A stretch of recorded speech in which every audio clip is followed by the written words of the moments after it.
Hello everyone, welcome to my YouTube channel Educo classes. My name is Manish और आप देख रहे हैं एडुको क्लासेस को। बच्चों, आज हम डिस्कस करने जा रहे हैं जुडिशियरी। द जुडिशियरी एक ऑर्गन्स है, किसका? गवर्नमेंट का। यू ऑलरेडी नो कि there are three organs of the government. First legislature, second executive and third judiciary. आप ये भी जानते हो, मैंने आपको क्लास में डिस्कस किया है कि जुडिशरी का क्या काम होता है और एग्जीक्यूटिव का क्या काम होता है। तो जुडिशरी एक प्रोटेक्टर का काम करता है दोस्तों, एक प्रहरी, एक गार्ड की तरह ऑब्जर्व करता है हमारे फंडामेंटल राइट्स को। इसमें हम डिस्कस करेंगे क्लास 8 के सिलेबस के अकॉर्डिंग, क्योंकि आपकी एग्ज़ाम्स में इम्पॉर्टेंट रोल प्ले करेगा ताकि आप एग्ज़ाम्स में अच्छे से लिख सकोगे। इसीलिए बने रहे मेरे साथ, देखते रहे एडुको क्लासेस को। बहुत सारे वीडियो आपके सिलेबस से रिलेटेड मैंने डाल चुका है। अगर आपने नहीं देखा है तो प्लीज़ आप मेरे डिस्क्रिप्शन बॉक्स या फिर प्लेलिस्ट में जाएंगे, वहाँ पर देख सकते हैं। वीडियो पसंद आए तो लाइक करेंगे, ज़्यादा से ज़्यादा लोगों के साथ शेयर ज़रूर कर दें, क्योंकि शेयरिंग इज केयरिंग। तो बच्चों, स्टार्ट करते हैं जुडिशरी। आज जुडिशरी सबसे पहले हम डिस्कस करेंगे कि जुडिशरी में जो मेजर ब्रांचेज है गवर्नमेंट का, उसको डिस्कस करेंगे। The three major branches, three major organs of the government. First is judiciary, legislature, executive. Judiciary का काम, फंक्शन जो होता है, ये ऑब्जर्व करता है कि किसी का फंडामेंटल राइट्स वायलेंस तो नहीं हो रहा है। अगर हो रहा है तो हमें प्रोटेक्ट करता है, हमारे फंडामेंटल राइट्स को प्रोटेक्ट करता है। या किसी प्रकार का कोई कॉन्फ्लिक्ट हो, स्टेट टू स्टेट या इंटर स्टेट्स, या फिर कोई भी डिस्प्यूट अगर होती है, उसको लेकर कन्फ्लिक्ट अगर है, तो उसको लेकर भी जुडिशरी इंटरफेयर करती है। लेजिस्लेचर का काम होता है, ये लॉ को मेक करता है, ओके, लॉ बनाती है, ओके। और एग्जीक्यूटिव का काम होता है, एग्जीक्यूट करता है। तो बच्चों, यहाँ पर लेजिस्लेचर आपको लोकसभा और राज्यसभा के आ जाएंगे, और प्रेसिडेंट।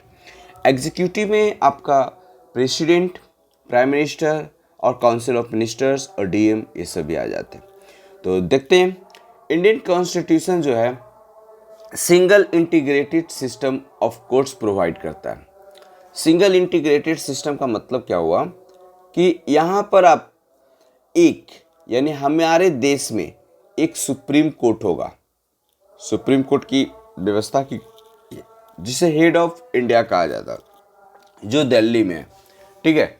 तो सुप्रीम कोर्ट जो है, उसके नीचे फिर एक होता है आपका हाई कोर्ट, जो हर स्टेट में होता है, ठीक है। तो आपके लिए मैं क्वेश्चन छोड़ रहा हूँ, स्टेट कितने हैं? 28। तो कितने सुप्रीम कोर्ट होनी चाहिए? तो 28। जी नहीं, 28 सुप्रीम कोर्ट अभी नहीं है। तो आप मुझे बताएंगे कमेंट करके कि कितने भी सुप्रीम कोर्ट कितने हैं हमारे इंडिया में। मैं इसको डिस्कस करूँगा, आप तब तक सोचिए। और सुप्रीम कोर्ट के नीचे जो होता है बच्चों, वो होता है आपका सबऑर्डिनेट कोर्ट। सबऑर्डिनेट कोर्ट को ही डिस्ट्रिक्ट कोर्ट भी कहा जाता है। आगे देखते हैं बच्चों। अब यहाँ बात करेंगे कि कौन सी जुडिशरी के ये जो रूल्स है, रेगुलेशन है, जुडिशरी से रिलेटेड जितने सारे भी टर्म्स एंड कंडीशंस है, ओके, एडवाइजरी है, ये सभी किस आर्टिकल्स में मेंशन की गई है। तो सुप्रीम कोर्ट जो है, ये पार्ट 5 यानी शेड्यूल, हमारे जो कॉन्स्टिट्यूशन है, कितने शेड्यूल्स है मैंने आपको बताया है, 12 शेड्यूल्स है। कितने आर्टिकल्स है? 470 अभी अप्रॉक्स आर्टिकल्स है। और पार्ट्स कितने? 25 पार्ट्स है, ये याद रखोगे। तो उसी शेड्यूल्स में से 5 जो शेड्यूल्स है, पार्ट 5, उसमें मेंशन की गई आर्टिकल 124 से लेकर 147, ये आपका सुप्रीम कोर्ट की डिस्कशन है यहाँ पर, पार्ट 5 124 टू 147। हाई कोर्ट की अगर हम बात करें तो ये शेड्यूल 6 में मेंशन किया गया है, और आर्टिकल 240 से लेके 231 तक। सबऑर्डिनेट कोर्ट की अगर हम बात करें बच्चों, तो सबऑर्डिनेट कोर्ट आपका पार्ट 6 में है, और आर्टिकल 233 से लेकर 237 तक आपको देखने को मिलेगा। सारा कुछ इन्फॉर्मेशन इसी आर्टिकल्स में और इस पार्ट में मिल जाएगा। तो हाई कोर्ट और सबऑर्डिनेट कोर्ट पार्ट 6 हो गया, और सुप्रीम कोर्ट आपका पार्ट 5 हो गया। दोस्तों, बहुत सारे ऐसे स्टेट्स हैं जो एक ही हाई कोर्ट से उनका कंट्रोलिंग होता है। मैंने आपका क्वेश्चन रखा था कि कितने हाई कोर्ट है इंडिया में, तो आपका आंसर आ जाना चाहिए। अगर नहीं भी आया तो चलिए मैं डिस्कस कर देता हूँ। तो 25 अभी फ़िलहाल 25 हाई कोर्ट है इंडिया में। कितने हाई कोर्ट है? 25। ठीक है, अब हम डिस्कस करेंगे आपको कि कौन कौन से स्टेट, 2 स्टेटों को एक ही हाई कोर्ट कंट्रोल करता है। ठीक है ना। तो अगर हम बात करेंगे नागालैंड, मिजोरम एंड अरुणाचल प्रदेश, ये जो है 3 स्टेट्स है। इसकी जो हाई कोर्ट है वो गुवाहाटी है। Okay, understood. देन हरियाणा और पंजाब स्टेट को कंट्रोल करता है Chandigarh high court. The common high court जो है आपका तेलंगाना और आंध्र प्रदेश का, वो आपका हैदराबाद है। ओके, बॉम्बे और महाराष्ट्र, गोवा। ओके, तो बॉम्बे हाई कोर्ट जो है महाराष्ट्र, गोवा और यूनियन टेरिटरी में Dadar Nagar Haveli and Daman and Diu को कंट्रोल कौन करता है? Bombay high court. Jammu and Kashmir जो है एक कॉमन हाई कोर्ट है जो कंट्रोलिंग करती है जम्मू एंड कश्मीर एंड लद्दाख को। ठीक है, तो बच्चों आज सबसे पहले हम डिस्कस करेंगे सुप्रीम कोर्ट। इसकी सुप्रीम कोर्ट में कितने जज होते हैं, किससे इसमें अपॉइंटमेंट जो है कंडीशंस, वो क्या प्रोसीजर है और क्या क्या जुरिडिक्शंस है, और जो जजेज को हटाने का प्रोसीजर क्या है, इन सारी चीज़ों को हम डिस्कस करेंगे। तो बने रहे मेरे साथ और देखते रहे एडुको क्लासेस को अंत तक, ताकि आपको ये सारा कंसेप्ट समझ में आ जाए। बच्चों तो सुप्रीम कोर्ट जो है ना हाईएस्ट जुडिशियल कोर्ट है। इसे फाइनल कोर्ट ऑफ अपील भी कहा जाता है। ठीक है, फाइनल कोर्ट ऑफ अपील इसलिए कहा जाता है क्योंकि इसके बाद आपको चैलेंजिंग करने के लिए कोई ऊपर में हाई कोर्ट ही रही है। अगर आपको you are not satisfied from subordinate court, then you will go and appeal in high court. अगर वहाँ से भी आप सेटिस्फाइड नहीं हो तो फिर आप कहाँ जाओगे? Supreme court. लेकिन सुप्रीम कोर्ट के बाद कोई अपील करने की जगह नहीं होती है, जो भी है वहीं तक है। इसीलिए कहा जाता है इसे final court of appeal. Okay, और कह सकते हैं कि हाईएस्ट कॉन्स्टिट्यूशनल कोर्ट भी इसे कहा जाता है with the power of judicial review. Judicial review का मतलब होता है कि इसके पास पावर है जो जजमेंट को रिव्यू कर सकता है, दिए गए डिसीजन को फिर से कंसिडर कर सकता है, ऑब्जर्व कर सकता है।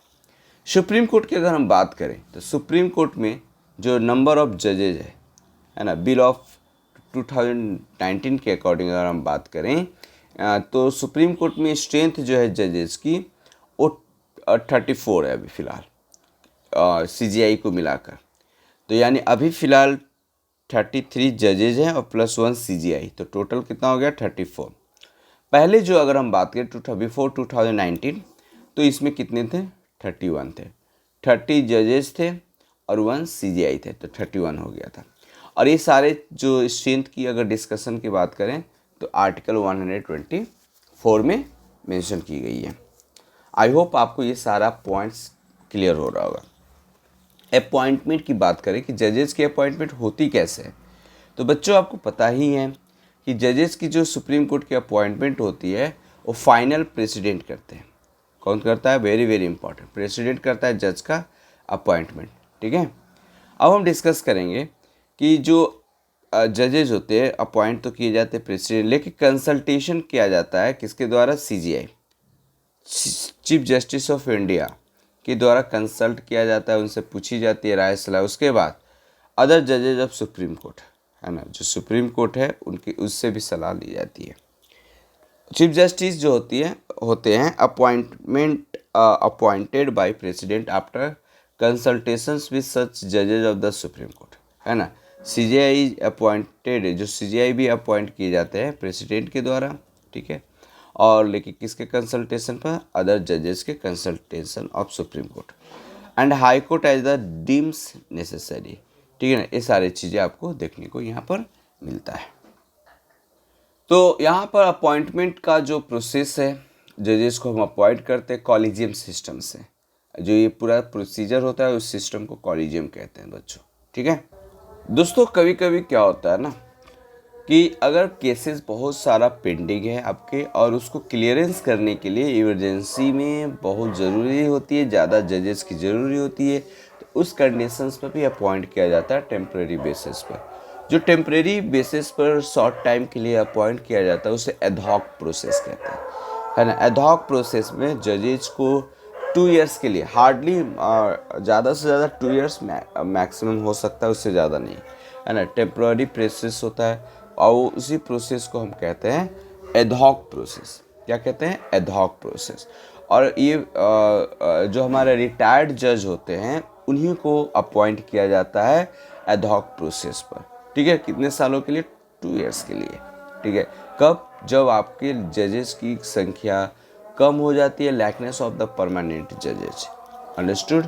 तो वो क्यों किया जाता है? क्योंकि केसेस, पेंडिंग केसेस को जल्दी ख़त्म किया जा सके या फिर कोई और भी फंक्शन हो। तो ये कौन करेगा? तो ये करेगा चीफ जस्टिस ऑफ इंडिया करते हैं, लेकिन किसके कंसल्ट पर? प्रेसिडेंट के कंसल्ट पर, ठीक है। अब क्वालिफिकेशन क्या होनी चाहिए? एक जज को बनने के लिए क्या क्या क्वालिफिकेशन होनी चाहिए, है ना। ये आर्टिकल आपको मेंशन किया गया है क्वालिफिकेशन से रिलेटेड 124 टू आर्टिकल 3 में, है ना। तो पहले you should be a citizen of India, आपको एक इंडिया की नागरिक होना है। यू शुड हैव बीन जज ऑफ हाई कोर्ट, आपको हाई कोर्ट का जज होना चाहिए, है ना।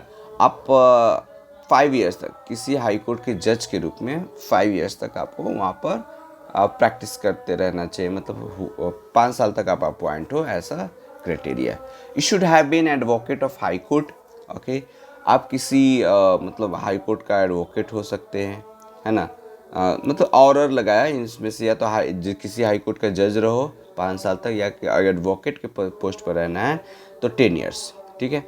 You should distinguished jurist in the opinion of the president, ये सारे आपका टर्म्स हैं जो आपको फुलफिल करेंगे तभी आप जाके अपॉइंट हो सकते हैं जज ऑफ सुप्रीम कोर्ट।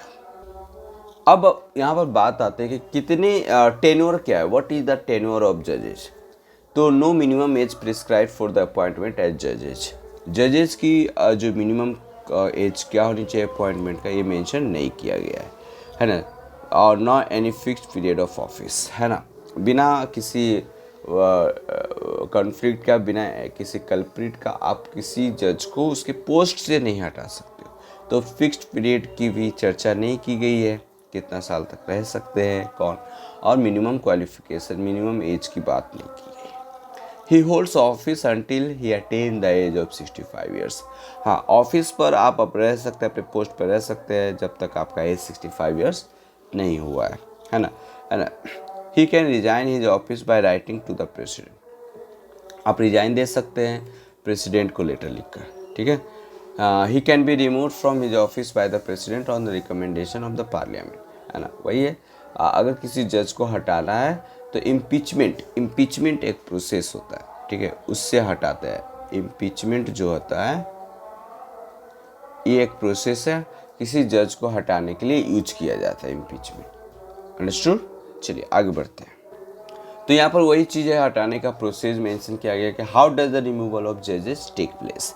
अपने प्लेस पर, अपने पोस्ट से जजेस को कैसे हटाएंगे, चीफ जस्टिस ऑफ इंडिया को कैसे हटाएंगे। तो जज of supreme court can be remove from his office by an order of the president, president के ऑर्डर पर हटाते हैं, लेकिन सिर्फ ऑर्डर से ही नहीं काम चलेगा।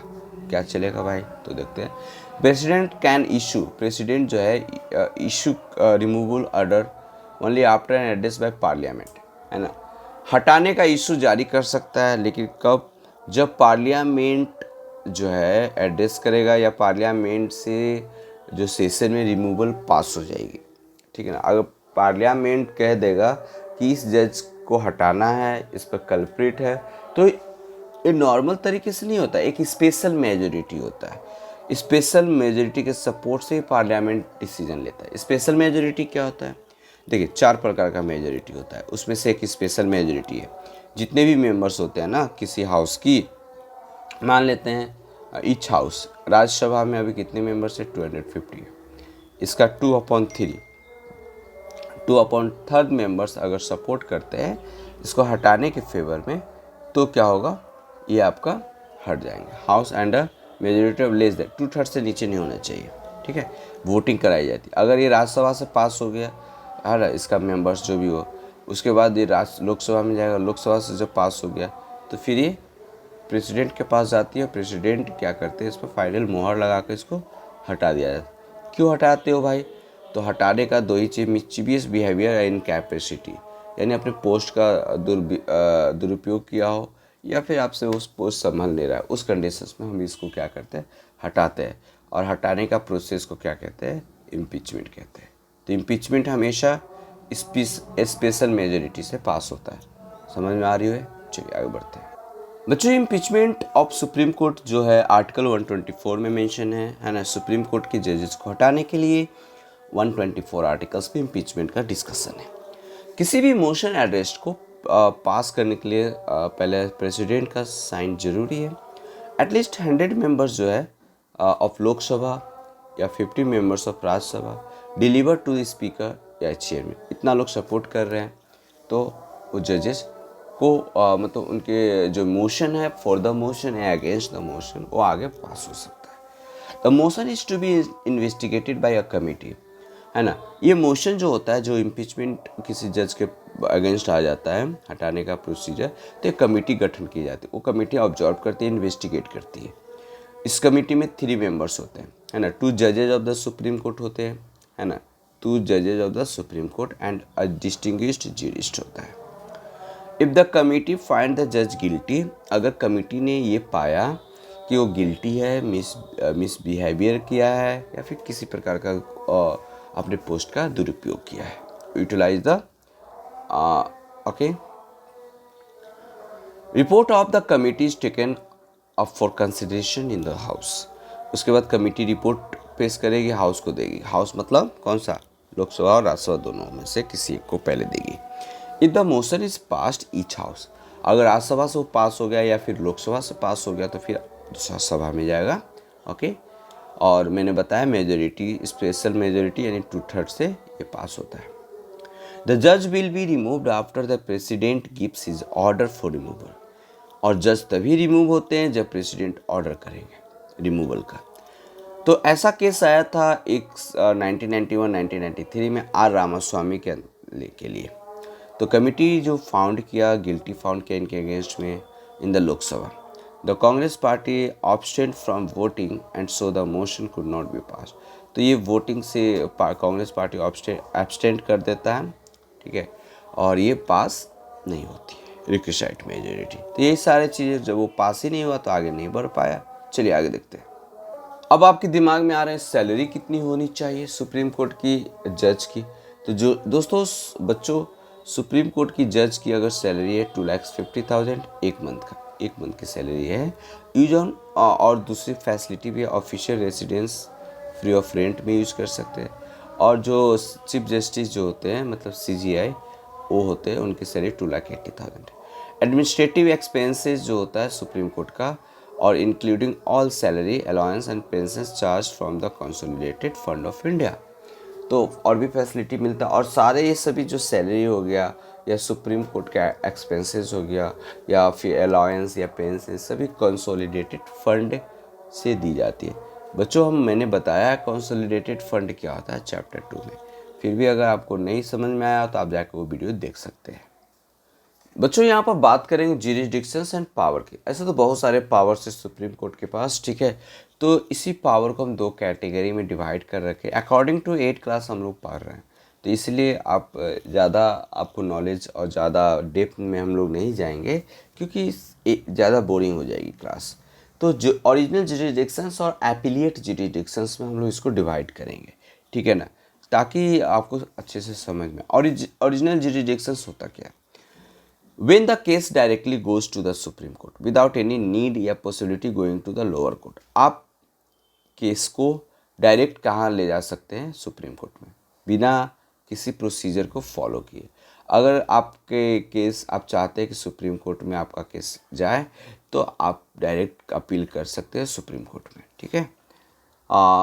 कोई ज़रूरी नहीं है कि आप लोअर कोर्ट में अपील करो, हाई कोर्ट में अपील करो, एक स्टेप बाय स्टेप फॉलो करो, ऐसा नहीं, आप डायरेक्ट जा सकते हो। मैटर क्या होनी चाहिए? मैटर जो होनी चाहिए आपका ओरिजिनल ज्यूरिसडिक्शंस में, अगर कोई सेंटर स्टेट आपस में किसी भी चीज़ों को लेकर लड़ रहे हैं, जैसे कि टैक्सेस हो जाएगा, लैंड बाउंड्री हो जाएगा, ओके, आपस में स्टेट में कुछ कॉन्फ्लिक्ट आ गया है स्टेट के अंदर, तो उसको लेकर भी आप डायरेक्ट सुप्रीम कोर्ट का दरवाज़ा खटखटा सकते हैं। Disputing relating fundamental right, in case violation of fundamental rights से रिलेटेड अगर आपका फंडामेंटल राइट्स नहीं मिल रहा है तो भी आप जाकर सुप्रीम कोर्ट में डायरेक्टली आप जा सकते हैं। चलिए अब cases relating interpretations of the constitution, constitutions में कुछ भी ऐसे केसेस हो जो इंटरप्रेट कर रहा हो तो उसको लेकर भी आप क्या कर सकते हैं, डायरेक्ट आप सुप्रीम कोर्ट का दरवाज़ा नॉक कर सकते हैं। चलिए अब हम बात करते हैं एपिलेट जुरिडिक्शंस की। एपिलेट जुरिडिक्शंस क्या होता है कि when the matter has to start from the lowest court, है ना, मैटर कहाँ से स्टार्ट होती है, लोएस्ट कोर्ट से, and then gradually move to the upper court, मतलब इसमें स्टेप बाय स्टेप फॉलो करनी है ना, उसके बाद फिर आप अपर कोर्ट में जाओगे, है ना, that is appellate jurisdictions. Appeal can be made against any judgment and final order of the high court, तो अपील आप किसी जजमेंट के खिलाफ कर सकते हैं। मान लेते हैं कि आपकी केस सबऑर्डिनेट कोर्ट में है और वहाँ पर आप सेटिस्फाइड नहीं हो डिसीजन से, तो आप अपील कर सकते हो हाई कोर्ट में जाकर, ठीक है। Appellate jurisdictions of the supreme court में बी डिवाइडेड अंडर 3 हेड्स, है ना, तो ये 3 तरीके से हम इसको डिवाइड कर सकते हैं, है ना। तो केस जो अपीलेट जुरिडिक्शन जो होता है, पहला case involving interpretation constitution, civil, criminal या फिर अदरवाइज। सिविल केसेस जो होता है मतलब irrespective of any constitutional questions, criminal cases irrespective of any constitutional question, इस तरीके से हम डिवाइड कर सकते हैं, है ना। तो ये क्या क्या है केसेस देखते हैं। सिविल केसेस में आपका प्रॉपर्टी से रिलेटेड हो सकता है, डॉरी, मैरिज, इस तरीके से चीज़ें हो सकती है। Criminal cases concern there 3 situation where criminal appeals are permitted in the Supreme Court. The High Court can reverse the order. क्या क्या कर सकता है? An accused person appeal in Supreme Court in case of sentence him या her to death. ठीक है, तो appeal कर सकता है सुप्रीम कोर्ट में अगर उसके अगेंस्ट में डेथ सेंटेंस सुना दिया गया। अगर हाई कोर्ट ने डेथ सेंटेंस सुना दिया है तो सुप्रीम कोर्ट जा सकता है। हाई कोर्ट में be withdraw for trial before itself, है ना। High Court certify that the case is worthy of appeal to the Supreme Court of India. Okay, तो ये सारे चीज़ों को लेकर आप हाई कोर्ट सुप्रीम कोर्ट का दरवाज़ा नॉक कर सकते हैं। अब independence of the supreme court, supreme court को इंडिपेंडेंस कैसे बनाता है भाई? द सिक्योरिटी ऑफ टेन्योर, है ना, सिक्योरिटी ऑफ टेन्योर, टेन्योर मतलब जितना है उतना प्रोवाइड करनी है। नेक्स्ट हम बात करेंगे सैलरी ऑफ जजेज are fixed and not subjected to the vote of the legislature, यानी सब्जेक्ट जो जजेस का सैलरी फिक्स होनी चाहिए और ये वोट का मुद्दा बिल्कुल नहीं होनी चाहिए लेजिस्लेचर का, ठीक है। No discussion in legislature on the conduct of जजेस, power to punish for contempt, okay. Separation of judiciary from executive, judiciary का और एग्जीक्यूटिव दोनों का सेपरेट करना है, एक में ही खिचड़ी नहीं पकाना है। Prohibitions on practice after retirement, okay, provisions of practice after retirement, retirement के बाद किसी जज को प्रैक्टिस करने नहीं देना है। तो इस तरीके से चीज़ों को हम क्या कहते हैं, इंडिपेंडेंस, यानी सुप्रीम कोर्ट को एक इंडिपेंडेंस डिक्लेयर करता है, ठीक है बच्चों। अब हम डिस्कस करेंगे हाई कोर्ट। तो सुप्रीम कोर्ट के बाद सेकेंड हाईएस्ट जो आपका जुडिशियल है वो कौन है? आपका हाई कोर्ट है, ठीक है। मैंने आपको बताया था 25 हाई कोर्ट है इंडिया में, 25 हाई कोर्ट है, तो इसलिए याद रखेंगे, काफ़ी ज़्यादा इम्पॉर्टेंट है, ठीक है। अभी फ़िलहाल 25 है, बाद में कितना हो गया नहीं। अभी जो 1 जनवरी 2019 को एक हाई कोर्ट बना था, newest high court of India, वो कौन था? आंध्र प्रदेश, आंध्र प्रदेश का रिसेंट हाई कोर्ट बनाया गया था। Under British rule high court है chief justice and maximum 15 other puisne जजेस, है ना। तो ब्रिटिश रूल के अकॉर्डिंग मैक्सिमम 15 जजेज होते हैं और चीफ जस्टिस एक होते हैं, but later certain change were brought about in composition of the high court in India. Every high court shall have a chief justice appointed by the president. अभी जो number of जजेज है ना वो कितना हो सकता है, ये मतलब फिक्स्ड रही है, डिपेंड करेगा उस हाई कोर्ट में पेंडिंग केसेस कितने हैं, उसके अकॉर्डिंग जजेस को अपॉइंट किया जाता है। Every high court shall have a chief justice appointed by the president, है ना। एवरी हाई कोर्ट, हर हाई कोर्ट में एक चीफ जस्टिस होता है और वो चीफ जस्टिस को अपॉइंट कौन करता है? प्रेसिडेंट करता है, ध्यान रखेंगे। Before there are no fixed number of जजेस who could be appointed for each high court, वही कह रहे हैं फिक्स्ड नंबर ऑफ जजेस. Additional judges can also be appointed for the clearance of cases pending in the court, but their tenure can't exceed more than 2 years. वही चीज़ है कि आप additional जजेस को अपॉइंट कर सकते हैं, लेकिन उनकी जो ड्यूरेशन रहेगा दो साल से ज़्यादा बिल्कुल नहीं रहेगा. अंडरस्टूड. दोस्तों, हाई कोर्ट की जजेस को भी अपॉइंट करने का तरीका सेम है. प्रेसिडेंट ही अपॉइंट करते हैं. ही सी में consult the governor of the state. तो अपॉइंट करने से पहले अगर आपको पहले गवर्नर से क्या करना है, कंसल्ट करना है. जिस स्टेट के जज को आप अपॉइंट करो उस स्टेट के गवर्नर से, ठीक है. फिर एक्टिंग चीफ जस्टिस, जो वहाँ उस हाई कोर्ट के चीफ जस्टिस जो प्रेजेंट में कौन है उससे भी कंसल्ट करना है. And chief justice of India, और चीफ जस्टिस ऑफ इंडिया भी से भी कंसल्ट करनी है. हाई कोर्ट जजेज also liable to get transfer to the other high court. This decision entirely dependent on the chief justice of India. मतलब किसी high court का, सपोज कि आप पटना हाई कोर्ट को अगर चेंज करना मतलब ट्रांसफ़र करना चाहते हैं, ओके, चंडीगढ़ हाई कोर्ट में, तो कर सकता है. कौन करेगा ये? चीफ जस्टिस ऑफ इंडिया कर सकता है, ठीक है. तो अब हम बात करेंगे eligibility criteria for high court जज. तो आपको पता है, पहले फर्स्ट एलिजिबिलिटी आपको होनी चाहिए, सिटीजन्स हो आप तो ठीक है चलेगा. एटलीस्ट 10 ईयर्स, है ना. Worked as an advocate first in high court, किसी भी हाई कोर्ट में 10 साल तक एडवोकेट पोस्ट पर आप प्रैक्टिस किए हो चलेगा. टेन्योर कितनी होनी चाहिए? 62 ईयर्स. Very very important. वहाँ पर 65 था, यार 62 ईयर्स. ओके. ये रिजाइन दे सकता है प्रेसिडेंट को कुछ अपना लेटर, रिजिग्नेशन लेटर लिख कर, ठीक है. और मतलब और पार्लियामेंट के रिकमेंड से ही इसको हटाया जाता है, ठीक है. और वो प्रोसेस क्या है हटाने का? इम्पीचमेंट, ठीक है. He vacates his office when he appoint as a judge of the Supreme Court या when he is transferred to the another high court. Removal same है. Procedure of impeachment, majority, special majority. बच्चों, यहाँ power and function की बात करें तो high court के पास जो पावर है उसको हम डिवाइड किया. पहला जो पावर ओरिजिनल जुरिडिक्शंस में, रीट, अपीलेट. ये जुरिडिक्शंस क्या है? एक क्षेत्राधिकार की बात हो रही है. जुरिडिक्शन का मतलब इसका अधिकार कितने एरिया तक है. Appellate jurisdictions, supervisory jurisdictions, control over subordinate courts, a court of record, power of judicial review.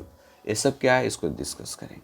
Original jurisdictions such a kinds of case appellant, मतलब जो केस को अपील कर रहा है, can directly go to the high court. आप directly high court में जा सकते हो. Does not require to raise an appeal. Okay, appeal करने की ज़रूरत नहीं है. मतलब आप किसी अपील करने का मतलब सबऑर्डिनेट कोर्ट में अपील करने की ज़रूरत नहीं. It is mostly applicable for cases related to the state of legislature assembly. Cases मतलब रिलेटेड, अगर लेजिस्लेटिव क्या क्या सब्जेक्ट है, किस किस को लेकर आप ओरिजिनल जुरिडिक्शन के तहत जा सकते हो.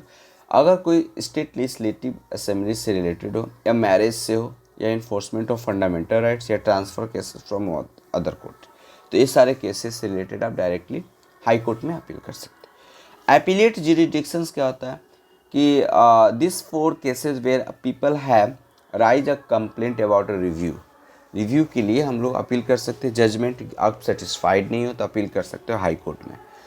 सबऑर्डिनेट कोर्ट में पहले करना हो, उसके बाद हाई कोर्ट में. इसको भी हम 2 पार्ट में डिवाइड करेंगे, सिविल जुरिडिक्शंस और क्रिमिनल जुरिडिक्शंस. सिविल जुरिडिक्शंस जो होता है, this include order and judgment of district court, civil district court and subordinate court.